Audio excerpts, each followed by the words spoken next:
இன்னொரு evening snacks recipe.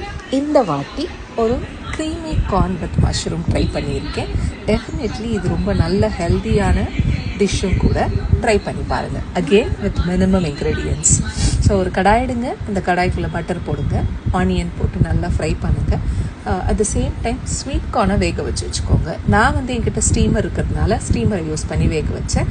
நீங்கள் குக்கர்லேயோ இல்லை சுடு தண்ணிலையோ போட்டு கூட பாயில் பண்ணி எடுத்துக்கலாம். ஸோ மஷ்ரூமை கட் பண்ணி க்ளீன் பண்ணி எடுத்து வச்சுருக்கேன். ஸோ ஆனியன், பட்டர், மஷ்ரூம் போட்டு வதக் வதக் வதக் வதக் வதக் வதக் நல்லா வதக்கி முடிச்சுட்டு ஒரு சைடில் ஜார் எடுங்க. ஒரு 200 grams பன்னீர் பாரை உள்ளே போடுங்க. கூட ஒரு 10 பாதாம், 8 to 10 பாதாம்ஸ் போட்டு நல்லா அரைச்சிங்கன்னா பேஸ்ட் மாதிரி வரும்.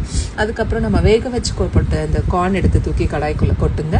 நம்ம க்ரீமாக அரைச்ச அந்த பேஸ்ட்டையும் தூக்கி உள்ளே ஊற்றுங்க. இப்போது சால்ட்டு, உங்களோட கன்சிஸ்டன்சி, இந்த அட்ஜஸ்ட்மெண்ட்ஸ்லாம் பார்த்துக்கோங்க.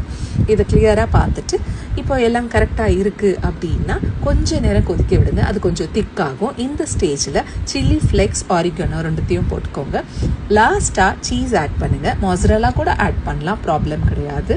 So almost ready. இப்போ நம்ம பவுல் எடுங்க, சர்வ் பண்ணுங்கள். உங்கள் பிடிச்சவங்களுக்கு கொண்டு போய் கொடுங்க. டெஃபினெட்லி இது எல்லாருக்கும் ரொம்ப பிடிக்கும்.